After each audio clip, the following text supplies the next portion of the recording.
Episode 166 of the BIC podcast, and I'm missing an overlay. I do not have the watchful eyes of Brett Favre on here. I better fix this. All right, let me get this right. There we go. That works. Standard overlay. Nothing unusual, nothing different than the normal. Just watchful eyes of Brett Favre and terror in the bottom of the screen. It's a wonderful thing. We will not spend the majority of the episode talking about this. We will talk about it briefly because it's simply the right thing to do, and I'm not wasting this overlay, Brandon. Moi, chef's kiss. Not wasting a wonderful overlay. But we'll have the usual segments. We'll do a more philosophical slant this week. No new Pac-Man controversies. No Geoff worship, hero worship from Eric. You never know. Maybe next week, but not this week. No updates on the Sneep. Nothing. Just tumbleweed rolling through. So post Super Bowl live. Hopefully you didn't have. Hopefully you hashtag divested all your Drake May by now, because if you didn't, it might be a rough scene, a tough time. Regardless, we'll figure it out. That and more in this episode of the BIC podcast.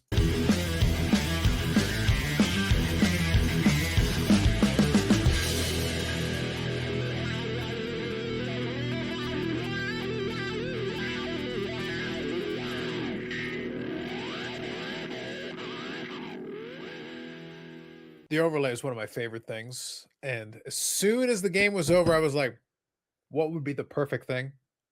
And this is one of those situations where the audio doesn't do it justice, people. You have to go to the video version, and then you'll fully get the impact and effect. It's a wonderful impact. It's all about the impact. And I believe that, you can see, sometimes you can see a picture and you can almost hear the sound. It's like, please don't hurt me. Don't hurt me anymore. I love that this captures that there's a hold on the offensive line as well. Disgraceful. Utterly disgraceful. Despite the shameless attempted cheating of the New England cheaters, I mean Patriots. It didn't work. Cheaters did not prosper. Justice was served. But we'll get to all that. More of that on Friday. So what kind of sale does Sports World run today? We were texting us. I didn't go to work today, but we were texting last night, Phil and I. And for those who don't know, Phil's the owner of Sports World for the last 40 years. And did you send him the memes? Sell more to more sell? No, I should have, but we were kind of joking that there's going to be a fire sale tomorrow. And he's just like, she said, screw that. We'll just have everything be free. Just take it. So before we get to the game, though, I think we're going to need to talk about something else. And this is a serious topic. Carlos, I think we need to demand a black strip of duct tape over Eric's right shoulder for him, left shoulder for us. Then maybe we could request a Dunkin' Donuts sponsorship. Ooh. I think that's been holding us back. I see. They've noticed the logo over the shoulder, and we seen Dunkin's preference to the logo and the edits to the logo. Well, listen, they don't want to be associated with that level of trash. Honestly, it's deserved. It's appropriate. Seems right. But look, hold on. We've beaten Eric up already at the beginning of this segment, Brandon. And as you well know, I am a man of peace. But in addition to that, I am noted for my compassion. It is one of the things that I am known for. Yes. So look, we beat him up a little bit. I may have had a little bit of fun with the overlay. There may be absolutely next level mockery and shit talking on Friday. Spoilers, there will be. That's why I'm holding back. Brandon, I don't want to use my energy too soon. A Friday night, I got plans. I got plans. But right now, I'm merely giving you a taste, an appetizer, just to get us warmed up. But look, Eric, why don't we make you feel better? We'll conclude. We'll finish off. We'll talk more about this on Friday. But for now, why don't we just finish off, Brandon, with the BIC adjacent playoff picks? Because the final game crossed. We had the final result. and we can see what happened with the pick. So maybe this turned out better for Eric. Who knows? Let's take a look and see what happened here. Oh my goodness. Let's take a look at that. Well, this requires the math, so I might have to explain this. Hold on. Let me get Drake May's squealing patheticness out of the way here. That'll make it easier to see. So Eric is at 8-2 because I was very clear on this. And as you well know, Brandon, I am a stickler for the rules. I said that if you got the Super Bowl correct, you would get 5 points. I said that if you got it incorrect, you would get 3 points. And, you were guaranteed at least 3 points. But the thing is, you had to have one of the multipliers. We talked about this. I said at the bare minimum, you got to have either I want to see some bacon, some mayonnaise, or you could listen to some Pink Floyd. Like I offered a multitude of options. So as far as I'm aware, Eric did not accomplish any of these things. So his record, unfortunately, has to sit at 8-2. Alas. Now, Brandon and myself, we were not able to confirm, but I felt it appropriate that no matter what happened, we had to give you points. So you're at 11-4. So points. I definitely, I can get the wife to confirm. I had all of the above. I don't remember how many times, but I actually like all of the options. Yes. So I partake in enjoying them frequently. Yes. Well, you are a man of culture. You are a learned man. So regardless, nonetheless, your points total simply had to go up. So we made sure to do that. Now, in contrast, I began the entire thing with a BLT with mayonnaise while listening to Pink Floyd. And the time in between, Eric, I got to say, I didn't want to bore you with the maths, but it was a lot. I may have enjoyed quite a bit of bacon, quite a bit of mayonnaise. And let me tell you, the Pink Floyd was going on the loop. I was enjoying. There was a lot of Wish You Were Here. That's a nightmare. Side of the Moon, maybe a little of The Wall. That's just a nightmare. So, that's nightmare fuel. Radical equivalent of Infinity. I actually was to the radio, the classic hit station. I hate calling it oldies now because you're old. Yeah. So the classic hits, and son of a bitch if Pink Floyd didn't come on, and son of a bitch if I didn't think about Your Nonsense. Mm-hmm. And I went, nope, not worth it. Hit the channel. And he ran his car off the road. So after hello, I went, bye-bye. Well, Brandon, let it be said. We had to follow the maths and the science. So there it is. Infinity. Much like the Patriots, just honestly a one-sided beatdown. In a different universe, I had 10, Brandon had 8, and Carlos, you had 9. In a different universe. A universe, Eric, that does not utilize the maths. Yeah. Alas, we utilize the maths in this universe. Yes. In this other universe, I won. But I understand that that's not. But much like your team, Eric, there are no winners. Yeah. There is only squealing terror. Yeah, there was some of that. Yep. There's quite a bit of that. But nonetheless, so hopefully you all appreciate that we wanted to, in the sake of completeness, get that to the end. Because I did promise Eric that no matter what happened, we would screw him out of this.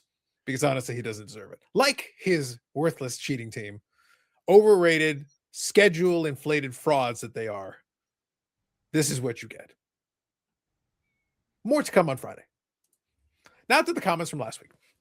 So, from last week's episode, Pac-Man's Lament. Dr. Copernicus joined us, a fellow doctor. Says, I'm just here for the hoarder content. That's fair. That's fair. Dan's Vintage Baseball gave a response that led to an entire conversation. There's quite a bit going on there, let me tell you. So Dan's Vintage Baseball said, Eric is hereby banned from ever using my cards again. Charlie Grimm was not a sour guy. In fact, his name was Jolly Charlie. In quotation marks. Not like Eric. Jolly Charlie was in quotation marks. So, because I'm Carlos responded, you tell him, Dan, hashtag cease and desist. Paul C says, I believe Edgar is projecting his own sourness to the world. That's fair. Zach Pierce says, ouch. Sanderson Orr claims, I cannot be banned. I am unbannable. He spelled unbannable incorrectly. There are 2 N's in bannable. So I don't know what's going on there. Zach Pierce says, Sanderson Orr probably shouldn't tell the lawyer what he can't do. That's correct. Your own lawyer will be used against you. Tread carefully. Zach follows up in a separate comment. I totally forgot about the Pac-Man video bashing the product. You're 100% right. I enjoy his box openings. He was dogging him midnight, saying it was trash. Nice call up. These boxes are made to be fractionalized now. If you open them on your own, you're going to lose. The same with Eric and Brandon arguing about grading reminds me of how much these two characters don't like each other. Props to Carlos for letting it play out. Hashtag content. The hashtag content was true, but there was a response forthcoming here. And sometimes Eric has the best silly card of the week, so I just don't vote. Hashtag taking a stand against Mayo Man. The hashtag is important. Bobbles and Ball Cards response. Let us clarify this. We aren't arguing about grading. We're arguing about tag. Eric votes in favor of their slab. I think it's stupid and cheap. Which even more reason Cardinals let it play out. It's freaking, all caps, tag coasters. Hashtag trash. And I would never be in favor of tag, especially after the old man tag interview. Sanderson Orr responded with a carefully thought out and articulate, I hate Bobbles. There was a lot going on this week. Like, I wanted to make sure you all feel the importance of the comments. That's right. We asked for the engagement. We asked for the engagement, and we respond. This is all we're asking for. Bob Boozle, spot on take on Pac-Man. He gave a more sincere apology on the video posted a few hours ago. Now that he's selling, his opinions on product are not as pure. All these moves by fanatics may lead to a spectacular explosion. If the hobby declines, there's really no one to blame but the two companies that own the supply chain. And Paul C. says, I can attest to meeting your heroes. Bill Ramford is great.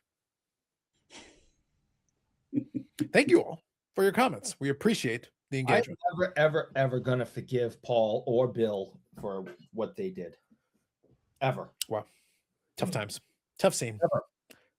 That said, let us move on to the silly card of the week. And I leave this filthy trash puck on my desk to give me the hate fuel I need to keep going in life and remind me every day how much I hate the both of them.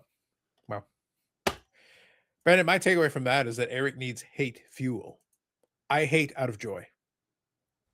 As a professional hater, this is what I do. It's a passion of mine. But anyway, let's get to the silly card of the week. First, the results of last week's silly card of the week. The only true democracy in this world. Results. Let me take off this. See, freaking Drake May getting in the way again. Pac-Man, 53% with the K. Boxman, 38%. Smile Man, 9%. Much like the Patriots, not a great performance on Eric's part. But, he showed up, I guess. So, points for participation, I suppose, if you will. Nonetheless, hope springs eternal. I guess we can try again. We're going to have 3 cards once again. So I'll take the overlay away again. And we'll let everybody take their shot at it. We'll see. Let's see if he's able to do a little bit better this week. So we'll begin. There will be a community post on this. You will be able to select your favorite for this week's silly card of the week. Let us begin. You know what's silly about this? The damage the sports world put on this card. Look at it. And you're trying to sell that? You con artists. Look at the damage on the front of that card. Disgraceful. So this actually the whole set came in. These are 8x10s. All right. And they were all pretty much stuck together. You know what I mean? You know how like some cards get bricked. Yeah. So okay, to be clear, since I do know this series, this is 97-98 Donruss Studio. They came in oversized packs that were the 8x10s. There was a small mini pack with the small cards inside of it, and they are glossy. So if you try to open it today, the gloss is going to stick. So the whole set was stacked, and it's been sitting in this guy's basement or whatever since this time period, since the 90s or whatever. And pulling them apart, they all got, every single one of them's ruined except for the top one. So that's what's silly about the silly card, Brendan. I was just going to mention it because Eric likes talking about what he proclaims as the booger sugar.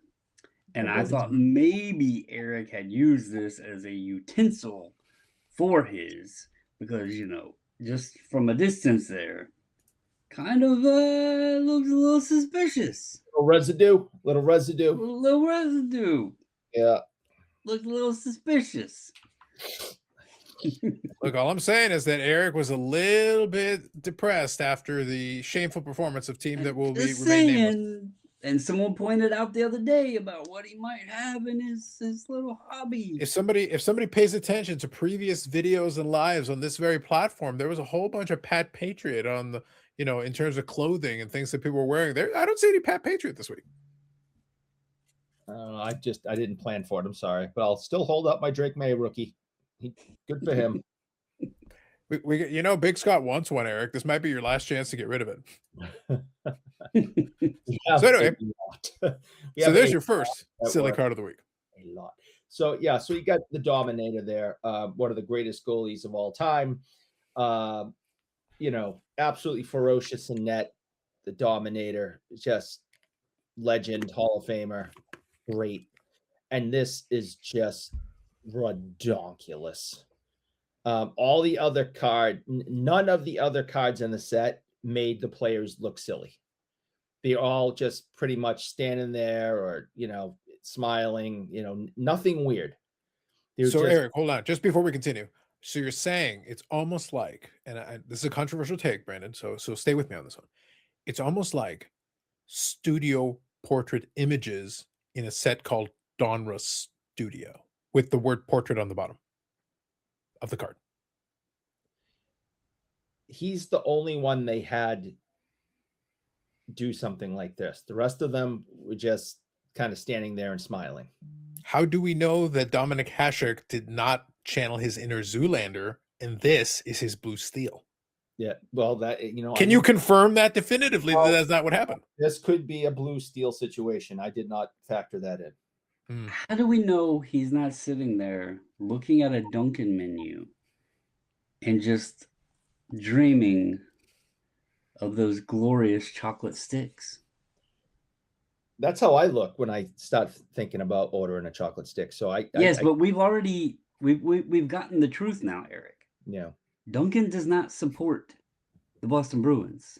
No. They may be big supporters of the Sabres. Just Moving saying. Technicalities. Brandon, this was yours. Yeah. I think we know the direction we've gone with this, but go on. It kind of goes with the Rich Gannon theme. If you're going to get your own card, you would kind of hope that it wasn't making you look like a fool. And as a baseball player, this might be... It's up there in one of the worst images of yourself that they could probably take. Canseco's had the homer off the head. People are very much aware of that. And here is Pat Mears on his back with his glove between his legs and the ball about to pop him in the forehead. You can see he's got the shades on, but they're flipped up. He didn't have them flipped down. But I know that we do have some viewers that really like the Dufex. So I thought maybe this could swing me a vote or two with the Pinnacle Dufex on there. This is probably... I was about to say the Dufex was like... I was about to say the Dufex was an added piece. I noticed, yes. Yeah. I could have went with the base, but I want to give the people what they enjoy. So I went with the Dufex copy. I see. So thematically, Eric, this works out. Between your selection at the beginning, this selection here, because I didn't know what you guys were going to pick. You guys gave this to me not long before we started recording. So I had no pre-advance knowledge of what the cards are going to be. This is true. But this actually works out surprisingly well. Okay. Because my selection is also a baseball card here to conclude. And it's a Shohei Ohtani. Now, Shohei here, he's responding the way that I think a lot of us should. As the kids would say, sus. Now, there's two layers to this. First of all, after looking at those two images and your selections, Shohei's facial expression is appropriate. But I like to think about it, and I'm envisioning that Shohei's looking over, realizing, they're never going to catch me. They have no idea that all the gambling thing was me, and they'll never find the body. So I'm just saying, Shohei, as the kid said, a little bit sus himself. Or he arrived to his newly appointed team, the Angels, and seen Fish Boy out there pretending to be an elite athlete, and he's like, what in the hell did I do? It works on levels, man. He's definitely looking over at Trout going, this ain't your team no more. That's what he's looking at. He's like, all I'm saying is it works on multiple levels. You decide. not You, your the time, viewer, decide. no more. These will all be included in a community post. You can make a selection. Every vote is counted. It is the only true democracy in this world. There we are. Thank you all. So, real quick before we get into, I think it'll be well, we'll see. We'll see how the discussion goes. It's usually it'll be telling for us. We'll talk about the big game at the end of the season that some people were involved in. Mhm. Right there. Anyway, before we get to that though, is there any pickups that anyone would like to share? Just out of curiosity. If y'all would allow me and not aren't tired yet of me picking up the same guy each week. Brandon, we have lived through the Jason Robertson pump era, which may Hey. never have ended. It hasn't. So I think we can live with a different, at least it's a different person. Yeah, I got 2 cards in. I'm really happy to get both of these. The first one is the Topps Chrome, and I do hate that my camera does not like to go this way. That's There good. we Like, go. don't move it. So Excellent. this is the Chrome Black and White Mini Diamond Auto. These are exclusive to those fancy schmancy breaker boxes. I don't know exactly what the odds. I know they're pretty difficult still, even amongst the breaker boxes. So thought that was a cool one to pick up. And then this is one I got to do a little bit more digging into it. But I was talking with Carlos before the the podcast, and this is a Topps Cosmic Chrome Lunar refractor. So it's from the Lunar boxes, out of 10. And from my understanding, they are insanely difficult to pull. And for what I got both of those for, I am very, very happy. So, a couple more Lyles to the pile. You're muted, Carlos. Okay. I was going to say, I'll share one here in a second, but if you got something, Eric, that you're grabbing from the tickle trunk, you're more than welcome to it. Otherwise, I can go and share. It'll take me a second to grab a screenshot here. So, couple of things. I'm gonna try to collect all but the Gretzky because it's $1,000+, which is ridiculous. But I'm gonna try to get the whole. There's a 10 card set. I'm gonna get 9 of them out of the 10 of the Blast from the Past Chrome rookie card set. I already have the Gordy. I have the Ray Bork. I have the Ray Bork refractor. I got like the Hull. I think I have the Wah. I just tried to find them. This is like the first time I've gone to the tickle trunk and can't find what I'm looking for. So I don't know what I did with them. But the Gretzky is like like the base Gretzky is like $1,000-something. It's ludicrous. It's not the real rookie, guys. Why the F is it $1,000+? It makes no sense. But I'm gonna get the rest of them, and I really think they're nice looking. They have these legendary rookie cards of these vintage players, all in chrome and stuff. So so these 3 came in this week. We got Phil Esposito, we got Grant Fuhr, and Stan Mikita. So, all I gotta say is, as the wrestling meme guy once said, "It's real to me, damn it." And also, in addition to that, Eric, $1,000, you have not 1 but 2 kidneys, allegedly. yeah, well, allegedly. Get on it, man. What are we doing? And just real quick, got another Howe auto. Couldn't help myself. So it was at the right price on eBay. Couldn't help myself. So I have yet another Gordie Howe autograph. And this one Unlicensed. And it's PSA. This one's PSA certed. So I won't have to put it in the Beckett pile when they come to the shop. Scandalous. So this one, I actually won, I believe it was just during the podcast or at the end of the podcast. And I did share it, but I'll share it again now. The Chosen Rosen. Another shiny Chosen Rosen. Oh my goodness. I know. This is 2018 Unparalleled, which I actually opened. I believe, I could be mistaken, but that might be amongst the first boxes that I ever opened on the channel when I started doing the sports card side of things, because I did do some box breaks for football back in the day a little bit. And I pulled a couple of nice cards in it. Ironically, including one of these early boxes of Unparalleled, I actually pulled a rookie RPA. So similar in design to this rookie RPA of your new Super Bowl champion quarterback, Sam Darnold. That's Oh, on the channel. That is true. That is actually a fact. all And right. years later, I bought another copy, which I currently have. We'll see if I'm going to do anything with it. But the point is, I sold the original one all the way back early on in his Jets tenure. So talking about Sam Darnold, when he had, I think it was a 300-yard game on Monday Night Football. And then, Brandon, I listed it on the eBays with the quickness. Got it sold off. And then the one that I bought back was well, obviously a fraction of the price. But he is now a Super Bowl champion. But also from the 2018 rookie class is the Chosen Rosen. And this one, this particular example, is the burst 1/1. Fancy.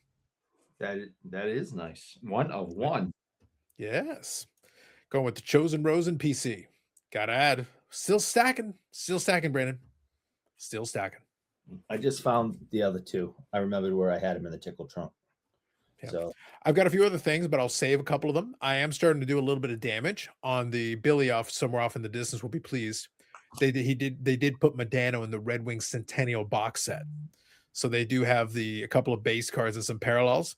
And to me, it's kind of an opportunity to get some cheap Medanos to include as part of the thing. I'll throw it in one of the boxes. So I've been grabbing some of the singles and some of the parallels for that. So somewhere off in the distance, Billy will be quite pleased with himself that it was an excuse to get a couple. The Medano Detroit tenor is not glorious, but Brandon, this will actually play into my thematic topic after we get to the Super Bowl. Even though it wasn't the best part of his career, it does fit into the theme that I have with my Medano collection. So it is on brand with what I'm doing with the Medano PC. Foreshadowing, we'll come back to that in a few minutes. But before we do, I would be remiss for at least a couple of minutes. Let's talk about the disaster that happened on Sunday. Image there in the bottom corner. That was actually a Drake May highlight. That was actually his best play. The athleticism he had and squealing like a schoolgirl, crying. Heinous. They had less than 80 yards of offense in like the first half or three quarters, Brandon. I forget it was either the first half or three quarters. It was literally like less than 80. I think Eric on the bionic hip might have been able to at least traverse the distance of most of the field and be able to get past 80 yards. They did not traverse and get past 80 yards. I know at one time the Seahawks had sacked Drake May more times than the Patriots had gotten a first down. That's probably not the statistics that you want to have on the score sheet. Well, not with that attitude. Come on. So, yes. So they were shut out through three quarters and into the fourth. By the time it was done, Drake May did manage to scrape together solid-looking numbers in garbage time. Did get 2 touchdowns to go along with 2 interceptions and a fumble. And one of the interceptions was a pick six. Well, actually, no, I can't remember who it was. He definitely had a fumble that was picked up in scoop and score. The fumble was a scoop and score. You know what? He was just so trash. It could have been a pick six. It could have been pick 12. Who knows? Did they change the fumble? They might have changed the fumble to an interception. Maybe. Either way, turnovers galore. But of course, he had an owie in his shoulder. Listen, I watched a man. His name rhymes with Derek. Hurt himself raising his arm on a live stream. So honestly, it just tells me the people of Massachusetts, they're just soft. They get hurt doing nothing. You know what? He probably hurt his shoulder, Brandon. It had nothing to do with football. He was just sitting there. He goes, "Oh, I'll just pick up the newspaper. Oh, God, why?" And then he keels over. I think it's the lack of nutrients from, mayonnaise. If he had some vitamin mayo. Look, all I'm saying is Coach Mayo had him on a hearty regimen that kept that boy upright. And then Vrabel's all like, "Psh, you don't need those vitamins. You're young. You go out there and take care of it. It'll be fine. Nothing could possibly go wrong." Cookies. Damn. It's a tough scene. So, Eric, what do you have to say for yourself? Because I've got so much more trash talking, but I'm saving most of it for Friday. But I just wanted to warm up a little. What would you like to say? The better team won. Everyone here in Patriots land is very proud of the team. I don't think anyone really thought that they were favored or should have been favored. This was the outcome we kind of thought was coming. This thing last night, it's been 40 years since I've left a Patriots Super Bowl, a loss, feeling completely empty and thinking they didn't even belong in the game. That team didn't belong in the same field. Like, defensively, they showed up. But that's what you get after 2 weeks of preparation. That's how they play. That's how the quarterback plays. They were outclassed and embarrassed. I was embarrassed to watch it for them. That was pathetic. Of course, we hoped and prayed that it would be a little bit better, and they somehow would have squeaked one out. But the defense of Seattle was just unbelievable, and the offensive line for the Patriots needs to be rebuilt, and we need to get some bigger boys on that line. Seattle would just push the guys all the way back and crash into Drake May. I mean, it was just embarrassing. So they need to get some meaner, bigger, nastier boys on that offensive line. So, but yeah, Drake had an ouchie. Come to find out, his arm was all numb and shoulder was all shot up. You couldn't even feel anything the first 3 quarters.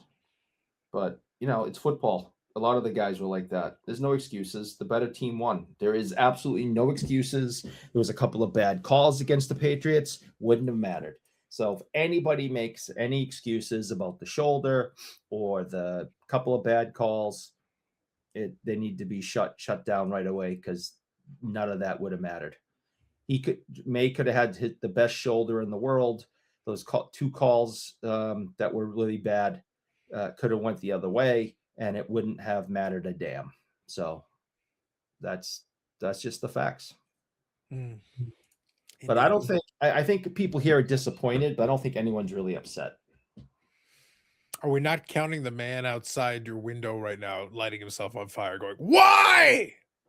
That's really not what's happening here. When the Patriots lost to Philadelphia and Brady threw for 500 plus yards and they lost, that people were just setting themselves on fire. Mm-hmm. But Eric, they lost to a vastly superior quarterback in Nick Foles. People were setting themselves on fire. All-time great Philadelphia Eagle Nick Foles. People were setting themselves on fire. That was how do you lose on when your quarterback has probably the greatest quarterback numbers in Super Bowl history of throwing for over 500 something yards and you still lose? That's just, people were like just offing themselves. It was horrible. Today, people went, "Hey, good for them."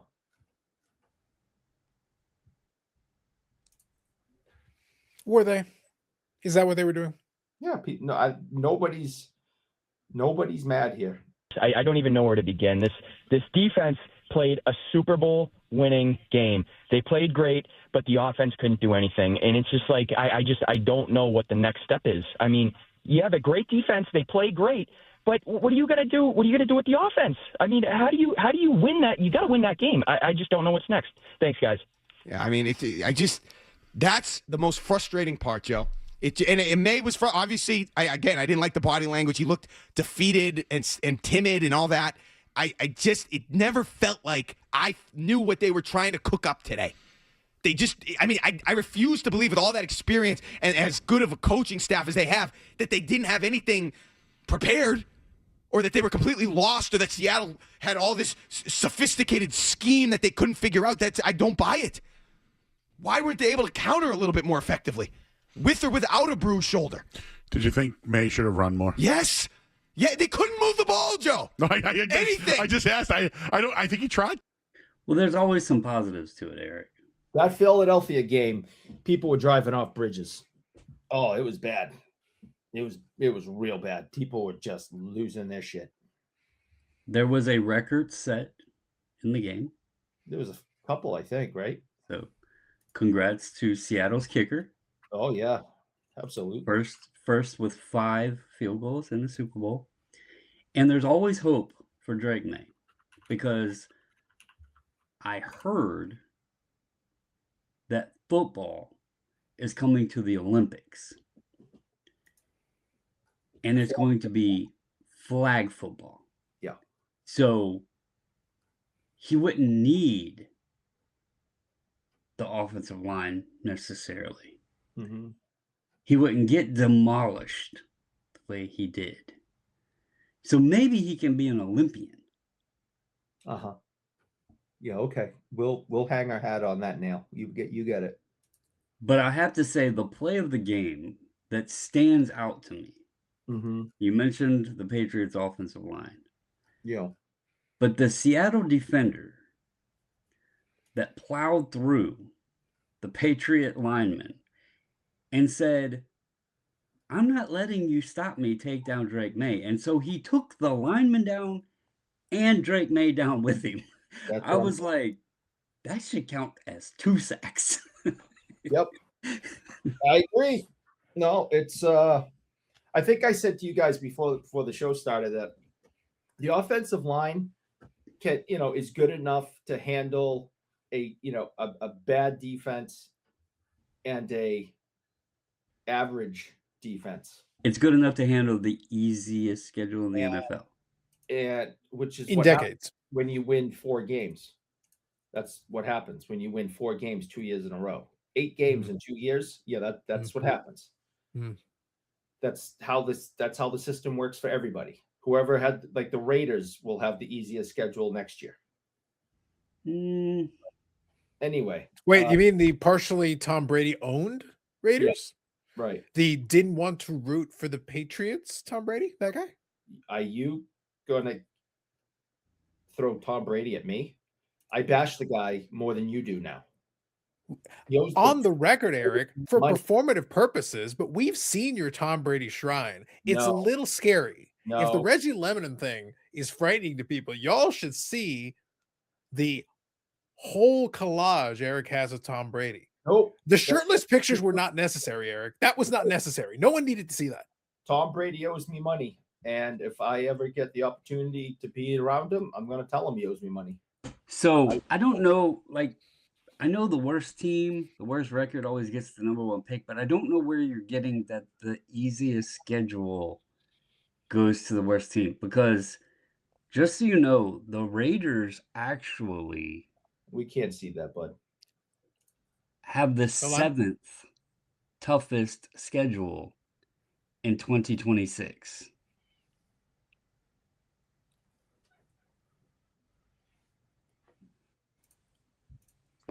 How dare you throw facts into this? Yeah, that's not what this show's about. So screw you. That's not what we do here.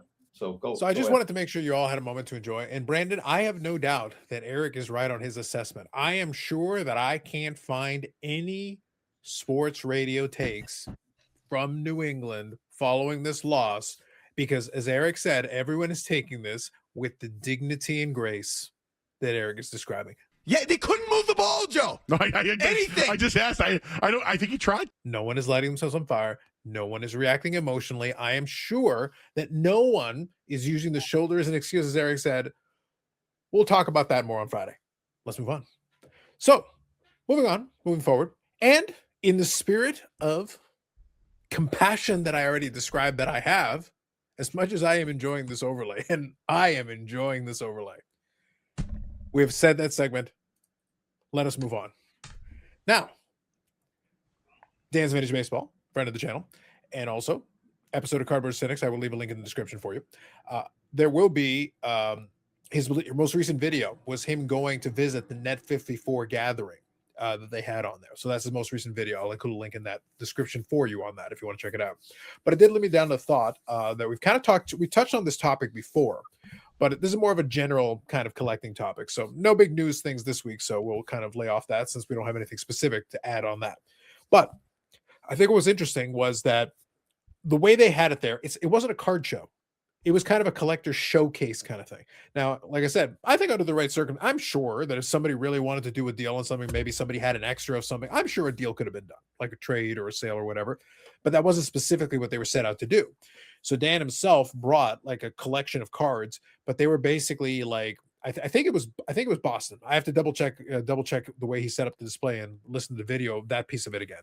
But regardless, a couple of the different ones were doing different showcases. They were putting the cards in different sequences and orders to be able to show off different things. So it's almost like having your own little museum display. And that kind of goes back to one of the things that we talked about. So it touches on two topics. It touches on the topic of curation, as opposed to just accumulating a pile of miscellaneous stuff. If there's some kind of a theme or some kind of a limitation that you put on it, some kind of a thought process behind it. And then the second part of it is kind of what Dakota talked about a few weeks ago on a video where he was talking about building basically the terms and conditions that your museum, so to speak. So like your collection being the museum, and then you being the curator, setting the rules and parameters, setting the limitations that in turn mean, all right, I'm going to chase after that because it makes sense. It follows with the theme that I'm going for, as opposed to, yeah, that's a really cool card, but how does it fit? You could have a bunch of random cool cards, but if there's no rhyme or reason to it, then yeah, just a pile of random cool cards. That might not be necessarily as fulfilling as being able to put something together that follows some kind of a theme or a topic, or at least something that you're able to kind of display in that way. So it's open-ended, just kind of some general thoughts, and then we can kind of talk a few different pieces of that, being player collectors and team collectors and things like that. There's elements of that are incorporated into those things in the way we do it. As a player collector, I follow themes. I follow certain specific restrictions. Some collections are more broad, some collections are more narrow, and that's how I do it. But that doesn't mean that's the only way to do it. There's a bunch of different ways that someone could approach that. Yeah, I mean, I'm still trimming the fat off of the chaos of a couple of years where I was buying like all over the place. It was stuff I liked, but it wasn't stuff that really had, as you kind of put the term, a place. It was just, oh, well, that's cool, or this is kind of neat, these are cool, and just gathering things. And I've actually I have some here. I've been kind of going through and just looking through some of my boxes. I'm not going to show them all off, but just kind of stuff that I'm like, do I want to keep this, or does it not fit? And on the flip side of that, I know I've been showing a lot of my pickups. It's kind of the same guy, but there's a reason for that. I'm building a collection of him. Now, obviously, it's ultra modern, it's 2025, and there's a bazillion parallels and that sort of thing in these sets today, but I'm not going after all of them. I have ones that I'm picking out, I have ones that that I want, and then the rest of them just kind of shooing away. As for the museum thing, I think that is, I guess that's kind of a personal choice, because like my Taylor collection, my Robles collection, even my Robertson collection, like I'm not out to just purchase the best of the best pieces. That isn't what a museum is, though. So Right. that's kind of an important component. A museum is a curated group of displays. It doesn't have to be the best of the best, because if you've got a display and you want to talk about the history of a team or a player or whatever, basically the entire history of the Boston Bruins, there is no the best of the best of the Boston Bruins. So by definition, like, it's impossible. If you wanted the best, you'd pick a good team.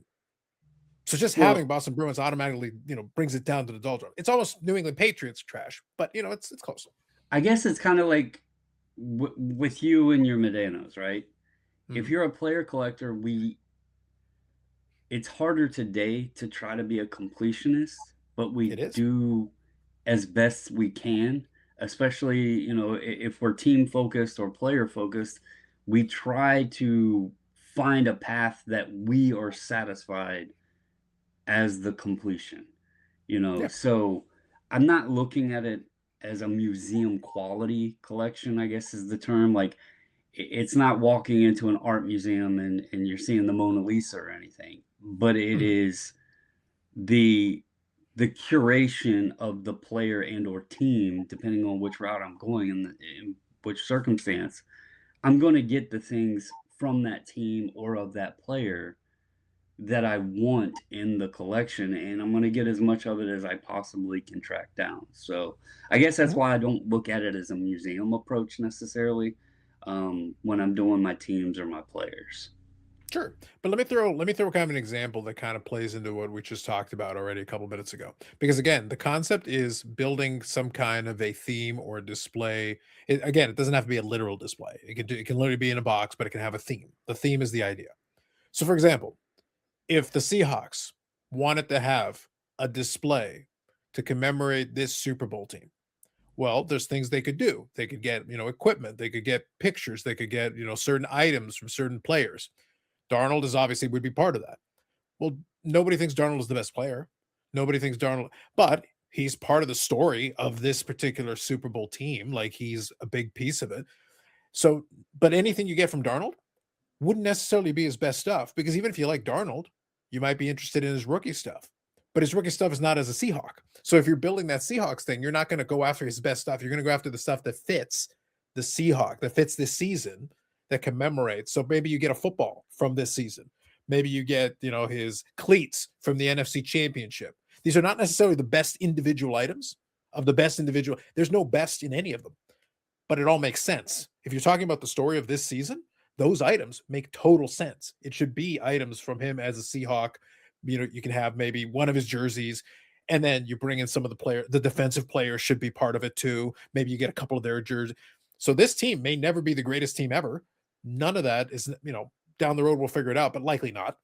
But for this fan, if you're a fan and you're building a museum for this team, that display is going to be this thing. Not a single component of it, Brandon, is the best of anything, but it makes total sense if you want to showcase this particular season for this particular team. And it would still be a museum piece because you're basically building out a display to show this team, and you get all these items that all make sense for that context. It's the theme that sells it. Does that make sense? Yeah, I just don't look at that as being a museum. And maybe it's because museums I've attended. Ooh, you go to the fancy visited. museums. You go to the Louvre. No, but The I Mona mean, I Lisa. have the Smithsonian, right? And Sure. the Smithsonian doesn't just have a bunch of random stuff. It has some of the best. Well, but Brandon, that's what I'm saying, though. It's not random. All of it is based on this particular. I'm saying for this particular thing, the Seahawks could 100% build a display like this, and it would be a museum quality display because it's commemorating this specific season for this specific team that won it. So it's not random. It's just the items all are confined within that one specific theme. So when the team, they would probably have one for the other Super Bowl team as well. They would have their own display, but it would be, Russell Wilson and those guys. I don't like the term museum when it's in terms of collecting. Like it's a collection. It's not a museum. It's a collection. All right, Eric, you're gonna have to burn down the museum sign. Sorry. The dream could have lived on. I tried. It's not bougie enough. We're gonna have to do better. Take the sign down out front, that said, museum tours, $5. I'll take it down. Yeah, he worked a lot on that. He had his crayons and he was working on that for like hours. Multiple colors. I know. That's what I'm saying. Not all just in black. Multiple colors. Mm-hmm. So, Eric, what do you think? So the concept is curation. The concept is putting together, because again, we don't have unlimited budgets, so we have to kind of restrict it in some way. Mm-hmm. In a perfect world, I was the Medina one that we talk about. In a perfect world, I would try to get everything, but it's just not possible. It is literally not possible. There's just too much stuff, and some of it is in diamond hands that aren't going to release it. Like there's nothing I can do to convince them. And even if I could, like they go, okay, fine, I'll release it, but it'll cost you this much. And I'm like, yeah, I'm not paying that. That isn't happening. So there is a limitation built in there. That doesn't mean I can't be as broad as my situation will allow, but most of my other collections are a lot more narrow for that reason, because I simply can't do that. So I have to pick and choose. I got some Juan Soto pieces. I try to focus more on his rookie year and some of his earlier stuff. Doesn't mean I wouldn't get some of the later stuff. I try to have something from each one of his stops along the way because I think it's nice to have a couple of pieces, but I don't want a ton. I don't like the Yankees, so I don't need a bunch of Yankee stuff, but I'll have one or two pieces to cover that because it was part of the story. but otherwise I'll move on to the other ones. So there's still a theme as we go through it, but I'm making restrictions all the way along the way. That's the curation. That's the act of curating. What I try to do in my collection is find the most unique things I can. And that doesn't always mean the most expensive, because sometimes the most unique things are rare. Therefore, rarity sometimes means a higher cost because of supply and demand. But I have to stay within my budget. And when I see something that I either haven't seen before or seen very little of over my years of collecting, I try to focus on that and try to add that to the collection. And then when the opportunity comes where somebody comes over has an equal interest in this stuff as I do, I love to see their reaction when they say, I've never seen this before, or I've never seen one in this good of a shape before. And at that point, you kind of feel like a curator of the museum. When you invite someone in to look at your stuff, it's displayed nice, and they are not just impressed, but I mean, what you're hoping is that someone's going to be a little bit in awe that you have something, it's in great shape, you've got it displayed, and they're a little bit in awe of it, right? That's the hope. That's not always the case. I have more people than not come into my house and, yeah, this is nice, because they're not interested in any of this stuff. But on the rare occasion that a collector comes, someone who collects this stuff also comes in, that, wow, I can't believe where did you find this? I've been looking for one of these. I've never seen one of these before. I didn't know this existed. Yeah, that's a good feeling. And you feel like you're doing the hobby justice because you're curating it. You're taking care of it. You're protecting it. You've taken it off that dirty, dusty table at this card show or at the yard sale or whatever it is, and now you've cleaned it up and give it a proper home, and not only you but others can enjoy it. So yeah, there's a feeling of curation in museum at times during this hobby. Now, does it count the same way if the person looking at the stuff is Phil and his response is like, oh my God, that's where that thing went? We don't invite Phil over because that would be uncomfortable. I just kind of figured I would ask that question. I felt like it was the logical follow-up, Brandon. It's like where Phil goes in, he goes, wait a minute, that's where that thing went. I was wondering where that was. Like, Eric, did you pay for that? It would be uncomfortable. So he doesn't really know where I live. He has my old address when I used to live in Peabody. He thinks I still live there. He doesn't know I moved. I see. More to come on that on Friday. It's been like 6 years since I moved, but I haven't told him. And we're also not inviting anybody from the Dallas Card Show, allegedly. Wait a minute, that's where that was. There's a lot of people we can't invite. The list, you're curating a list of people that are blacklisted from seeing the Bougie Eric Museum because of the unpleasant conversations that would be had if they ask, where did you acquire this piece? Where specifically did you get this item? The security tag is still attached to it, sir.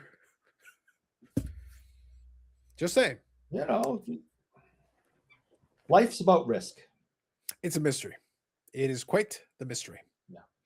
More to come on that on Friday. With that said, yes. I just thought I would pose the question because I think it is interesting to kind of revisit the topic from time to time. Let me take it a different direction then. Because we have these themes or kind of the setup that we put in, I've got the safe searches. I always like the eBay safe searches. That's always been one area that works pretty well for me. Occasionally, eBay will surprise me and make a recommendation. Sometimes they'll throw something in there that based on my search history, they'll actually find a couple of things for me. It's rare, but it happens once in a while. So I don't mind it. I appreciate it. But I don't know. It's one of those things where I've gotten almost into the habit of doing the save search, looking in pretty consistently. That's how I find a lot of stuff. But it's funny because it almost becomes this ritual. It's like I start off and then I start looking for it. When I've got a little time, I check again because you never know. They might list it at different times of the day and some stuff doesn't last very long. So it's one of those things where sometimes I'll miss something by minutes just because I didn't happen to look for it. As part of the whole thing, though, does it become like this little mini ritual? Obviously, there's other stuff going on. You got to do your work or do whatever else you're doing. But then is it like a built-in habit, or is it something you have to consciously do at this stage of the game? You want to go, Brandon, or no? I- You gotta stay up on it. The eBay save searches is great. I check it every morning for the handful of things that I've been looking for over the years. Today might be that day. Why not? So you check my email every morning. To go through it anyway, and mostly it's just swiping and deleting junk. But you hit that eBay save searches, and all you got to do is hit it and it'll open right up and you'll see what's there. And sometimes it's like, oh, great. What a great way to start the day. That's what I'm looking for.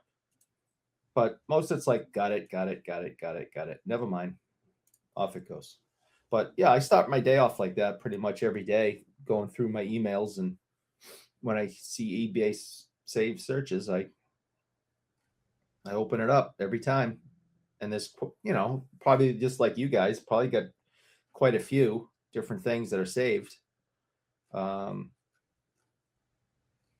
So yeah, I think it's an important tool, and you gotta stay on top of it. If you really, want something, you can't stop the search. That the hunt's the best part. We've been over this a million times, that the hunt is the best part of this whole thing. And most of the times you hunt for something for years, you've talked about it with your friends, you've searched for it, you've ogled other people's copies. Ooh, ogled. I thought that'd be fun. And you finally get it. You come home, you put it on your desk, you enjoy it for a period of time, and then it goes into a box, and the box goes in the closet. And then you're on to your next hunt. This is not about individual items. This is a hunt. That's all it is hunting. Whether you're out in the woods with a bow and arrow hunting deer, or you're at a card show hunting that Jason Robertson 101, it's a hunt. And after you get your Jason Robertson 101, you enjoy it for a period of time, and then you go, okay, I got to go hunting again. And then that goes in the closet. And most of the time we forget about these things. I love going into this closet to my right and pulling things out and go, holy crap, I didn't even know I had that. And we did that a little bit a couple of Fridays ago, if you remember. I picked out some boxes. I found those Kiss silver coins. I didn't know I had those. Gun to my head, I had no idea I had those. Eric, at this point, what you're basically admitting to is that the kleptomania is subconscious. You're like, I didn't even know I had that. It's like, huh? Well, So anyway, what you're also admitting to is part of the reason that I've been trying to slim everything down more, because I was at that point that, like, I had bought stuff and yeah, it was cool in the moment, but you put it away and you're like, oh yeah, I forgot I even had this. And what's the purpose of owning it if you forgot that you had it? And so that's why I've been trying to, do I really need this, or can I move it along? Because what is the purpose of it just sitting there if it's not something special enough to me that I am going to forget that I have it? And believe me, I forget a lot of stuff, but there comes a point. It's not a player that is significant to me. It's not a piece that's significant to me. And so if I've forgotten that I've had it, then it's not really that important. And so those are the ones that I've been trying to move away from. It's okay to downsize. Like, it's okay to liquidate some and get yourself, because you're going to buy more, right? You're going to add to what you have. So it's okay to let some go to expand back to maybe other things. And I think too, something that's frowned upon a lot is because a majority of, I guess you would say, the collectors in the space look at the vintage stuff or the older stuff as being the only thing that is of any significance to a point. And I've actually found I can appreciate Babe Ruth. I can appreciate Mickey Mantle or all of those guys. That doesn't mean that I necessarily need to have them in my collection. And I really enjoy more the players that I can watch, that I've interacted with, that I've had a moment with, or the guys that I grew up with. Those have become more significant to me than what we were told was the iconic legends, out of the Beckett magazine. And I'm not taking anything away from those cards, but you just showed the blast from the past stuff, right? Yeah. They look the same outside of being shiny, maybe a different size and they're not beat to shit, but overall the image is the same. The Right. back is going to give you the same details. Yep. But they're a lot cheaper, and the refractors and stuff like that look really cool for those cards. But people will frown upon it and be like, well, that's not the rookie card. Okay, but it looks exactly the same. And it's still cool to have. I can still look at it. I can still read about the player. It's the same words, the same details, the same statistics as the other card, right? So, I see nothing wrong with it. In fact, I have moved into some of that. You asked me long ago about selling my Willie Mays rookie. And I actually have it's kind of like the blast from the past, but I have the refractor of it. And it looks just like the 51 Bowman, has the same back to it and everything.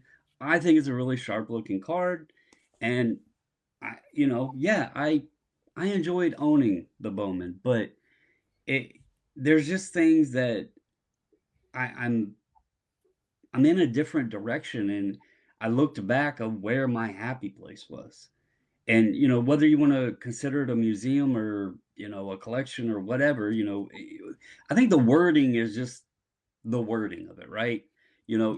I could see Eric's point a little bit more because he's 99% probably hockey. And so if you walked in there, it's like majority Boston Bruin or Gordie Howe, because he's talked about how much Gordie Howe. So there is a definite theme there.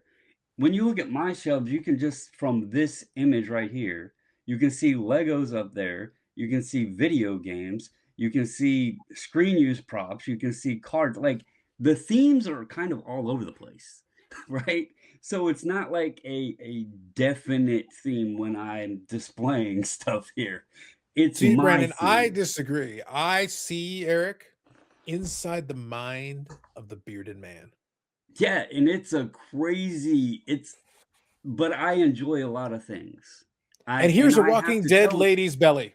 And here's a walking dead lady pregnant belly. I got Boom. I got an email. They should be finishing that up and sending it back soon, so hopefully. But yeah, I mean, I enjoy a lot of different things, and I've actually, me and the wife both have said, we can't collect everything. We would love to, but we can't. And so that's part of the slimming down and, we like this, so we're going to keep this. We don't really need, it's cool, but we don't really need this anymore. And so we've been doing a lot of that just because it is easy to like everything. It's easy to attempt to, but it starts getting a little overwhelming. And you start having to try to find places to enjoy it. As Eric mentioned, displaying it. It's not fun to just have everything stashed in a box or in a closet or whatever. And so you start needing to figure out what space you have and what you're able to enjoy. So you guys know that I know Willie O'Ree, and he, we laughed and made fun of me that he put my name in quotes. Well, I got the picture framed. This is very important to me. Willie is a very important athlete in hockey history and in American history and Canadian history. And the fact that I know him is important to me. And I wanted to get this framed. I don't know where to put it. I'm surprised you didn't put it above your bed, but you probably have Reggie up there. or Marcel? So Again, the shirtless picture was a little bit much, but to each their own, no judgment. So I got to find a place to put this thing. It's important. It means a lot to me. It's something I want to look at every day. And he's Have you considered there's a black jersey there that's misspelled? I think like an error. It lacks about 12 syllables. The number 1 there. You could throw that in the trash and then put the Willie O'Ree one there. Would that help? I'm also working on getting an autographed Detroit Red Wings Gordie Howe jersey. And that's after his death? And I'm going to probably want to get that framed. I don't know where the hell I'm going to get a professionally framed hockey jersey and where the hell I'm going to put that. So this is just a suggestion. There are people that do this. I'm not necessarily saying that I would go this route. Uh-huh. No, serious. Go But on. You do have a ceiling. Oh, shut up. I'm just saying. No, I think the Ray Bork signed All-Star banner is going to go on the back of the door. How dare Ray is getting demoted to the door. And Willie's scandalous. And Willie's going to go under Reggie and Ray. Ray didn't fight the zombie invasion for this. Well, you probably could hang the flag like I have mine. So you just have to move it when you walk in and out of the door. I think it's just going to go on the door, and I'm going to just have it going down the back of the door. And I think Willie's going to go right underneath Reggie and Ray. I have tons of pictures all over the place, but every single autograph that I have up, I've met these people. Let me ask you a question, Eric, because in this is seriousness. Does the lack of knowing where you're going to put things sometimes deter you from actually getting something that you might actually want? Because I have ran into this. I'm like, that's cool. I would love to own it, but I don't really know where I'm going to put it. Every day at work, we have many items at work I drool over. Some of them are too big, and I have it's like, no, I couldn't even take something down to put that up. It's so big. And so here's another question. They're at work that I want, that I'm like, I have no place to put them. This is another follow-up to that, though. So I mentioned the Smithsonian, okay, because we were on the topic of the museum thing. Mm-hmm. And we know, because, they've shared this, they have like a warehouse, a storage, and they rotate items that are on display. So it's not always, have you ever considered that? Yes, I've considered it. I've thought about it.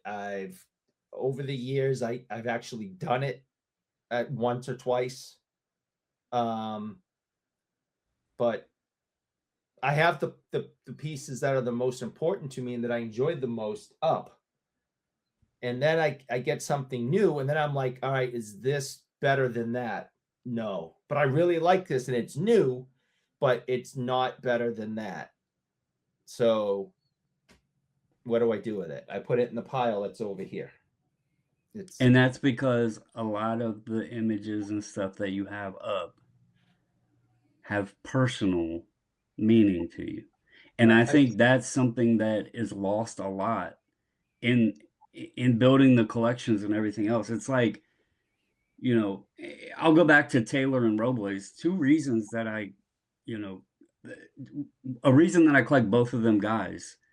One, obviously I've showed the first game that we went to as a family. I have a picture on a card now, slabbed, signed and everything with Victor Robles, with me and my kids.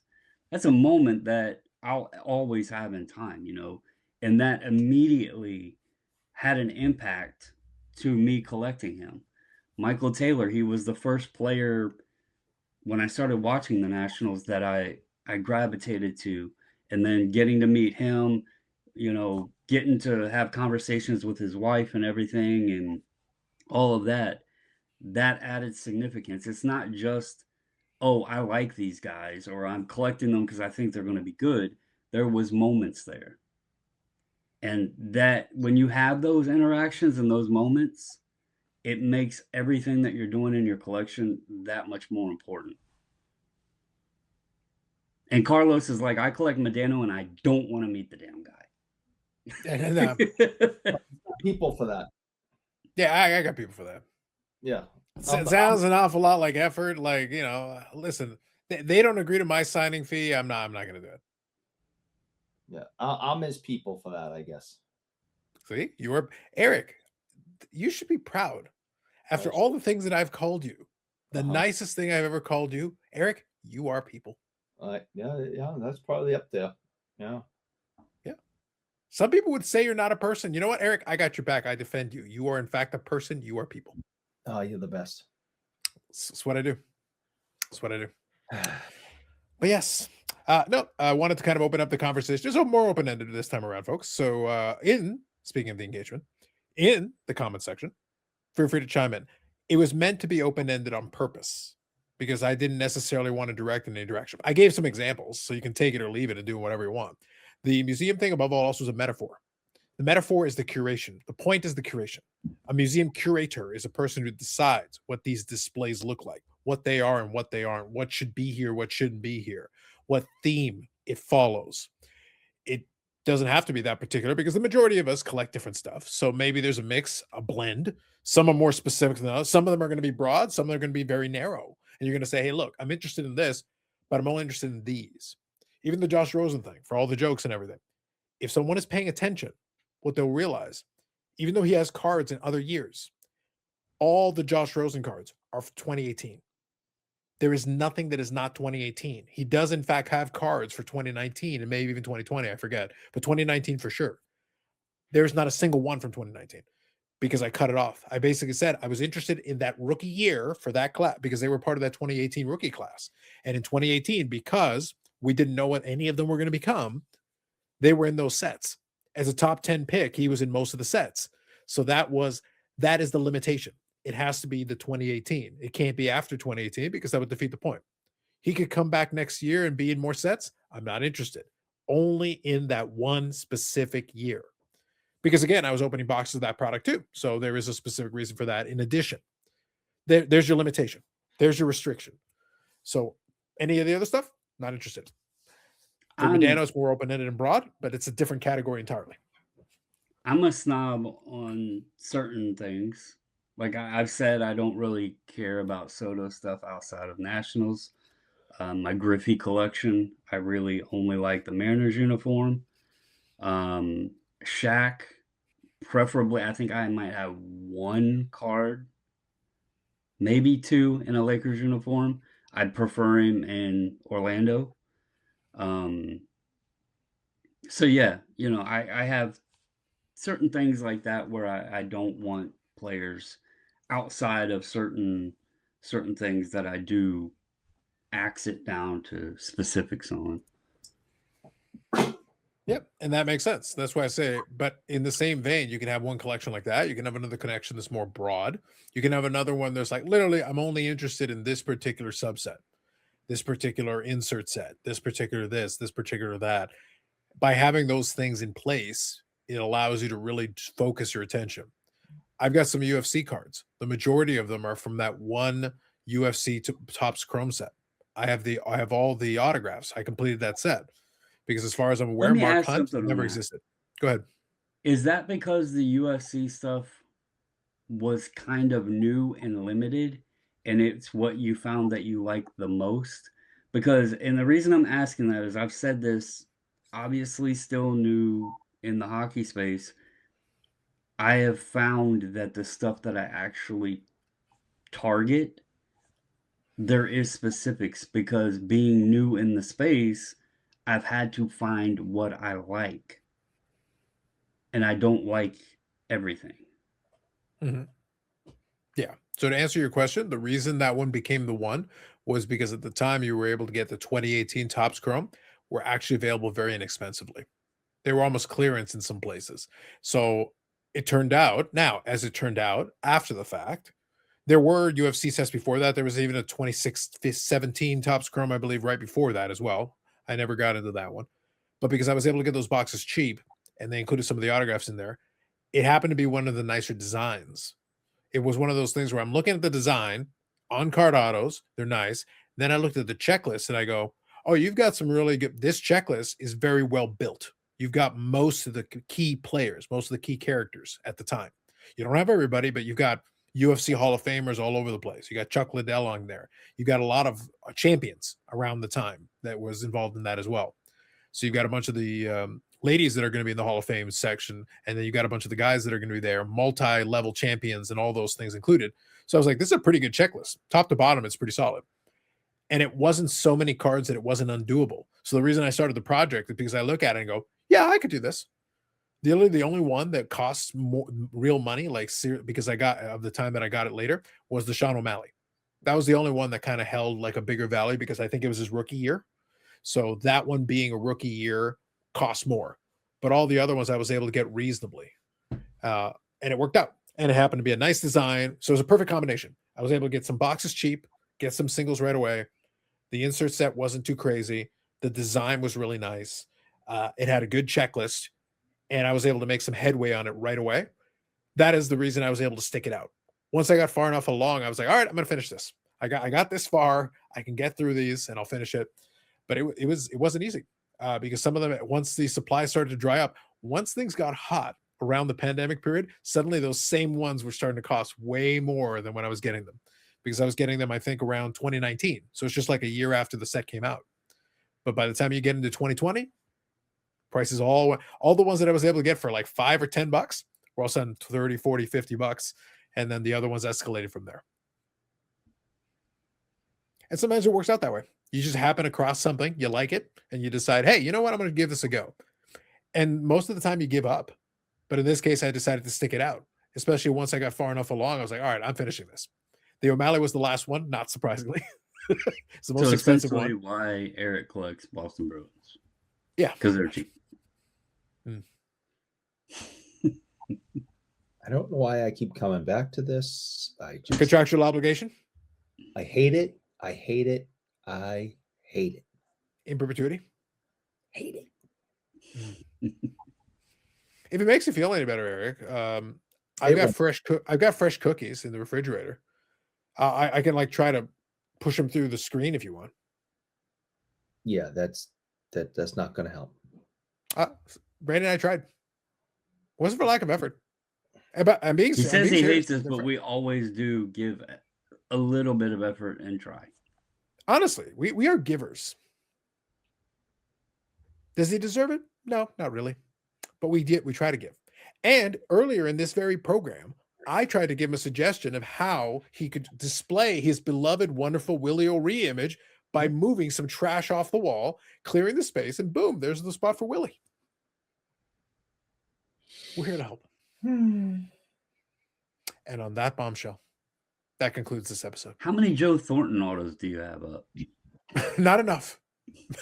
Not nearly enough. All-time greatest living Boston Bruin. Oh my God. So feel free in the comment section. Let us know what you think about. Again, it was a very broad topic. If you want me to narrow it down, here's all I'm asking about you. When it comes to your collecting pursuits, what kind of restrictions do you put on some of the things? Do you have themes or certain specific things that kind of guide your collecting? That's basically what it was all about. We went in different directions, but that's really what the core crux of the conversation was. So for you is that, and again, that could be vintage, that could be modern, that could be specific sets, that could be certain years, that could be certain type. I've watched videos where some folks will do a parallel. They'll select a certain parallel they like, and they'll build that specific set, that specific parallel, because it just so happens they like that specific one. They don't want all the parallels. They don't want every version. They're interested in that one, and they want to build that specific set and put it in a binder.